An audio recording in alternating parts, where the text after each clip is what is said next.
अब खेला हम तोहरा से खेलो मना। नाम हम विशाल यादव और आप देख रहे हैं भी वाइट टारगेट। तो खेसारी लाल के सॉन्ग एक पूरा धमाल मचा रहा है। आप लोग सुन रहे हैं कि नहीं सुन रहे हैं? देखे कि नहीं खेसारी लाल के सॉन्ग? सिर्फ मात्र 21 घंटा में 5 मिलियन व्यू गया है।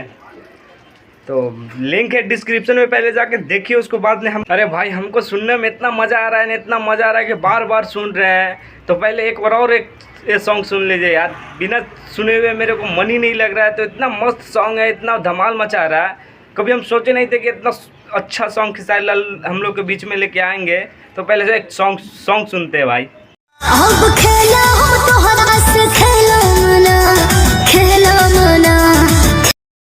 बस यार मैं ज़्यादा कुछ बोलना नहीं चाहूँगा, बस यही बोलना चाहूँगा कि दबा के एकदम शेयर कीजिए, दबा के सुनिए और दिखा दीजिए कि खेसारी लाल के पावर क्या है, खेसारी लाल के फ़ैन के पावर क्या है। तो बस इतने ही आज के लिए, फिर मिलते हैं नेक्स्ट वीडियो में खेसारी लाल के लिए कुछ अच्छा लेके।